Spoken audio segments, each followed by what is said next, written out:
Okay folks, this is a real quick lecture and it's just to show you how you can hide and unhide non-sequential rows and columns. So that is rows which aren't following one after the other, and similarly for columns too. Now to do this, you simply use the Control key on your keyboard and select each of the rows and columns that you want to hide. So for example, if I wanted to hide rows 4 and rows 7, now to do that, I'd simply press the Control key and then select row 7. And as you can see, it's selected row 7 and row 4 is still selected as well. And you'd simply do the same for each subsequent row that you wish to hide. Then once you've done all that, move your mouse to one of the numbers on your rows. So not this bit here, but just this bit here. And then right click, and then you can hide them. Now, just before I hide it, folks, I'll just show you what happens if you click on a bit other than the number. You can see that we don't actually get the hide option because Excel thinks that we want to do some manipulation work on this row itself. So it's giving us options to that specific row. But we actually want to hide both rows. So to do that, just move your mouse back to over here or over here, and then just right click, and then just click hide. There. Now, similarly for columns, you can use the Control key again. So let's say I wanted to hide both columns B, D, and E.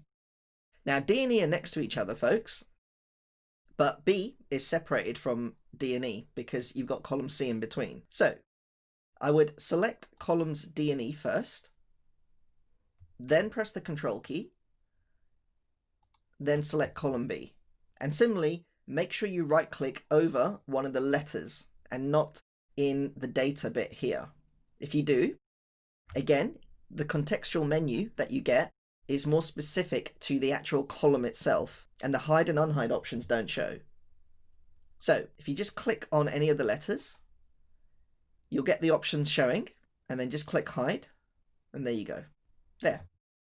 Okay, so now that we've got our columns and rows hidden, let's see how we can unhide them. Now with the methods that we've carried out, the best one is basically to select the adjacent rows and columns which encapsulate your hidden rows and columns, and then just right click and click unhide. So you can see here that we've got our parallel lines, but if you can use the methods 1 and 2 that we highlighted in our previous lectures for rows and columns hiding and unhiding, it would get very messy.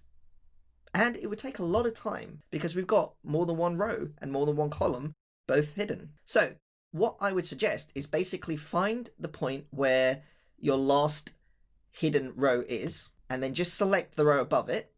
And similarly for the below row. So I've selected rows 3 to 8, and we know that encapsulates the hidden row 4 and the hidden row 7. So we end at 8 here. Then right click and then go to unhide. There. Similarly for columns, select the adjacent columns which encapsulate your hidden columns. So I've gone from A to F, which encapsulates the hidden column B and columns D and E. Then right click and go to unhide. There.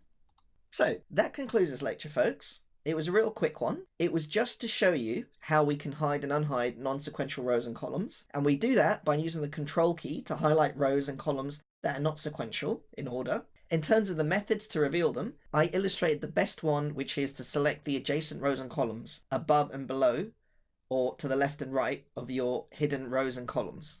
And again, folks, remember, anything you hide will not show up when you print it as well. Now, if there are any questions or queries, please do feel free to reach out, and I will see you in the next lecture.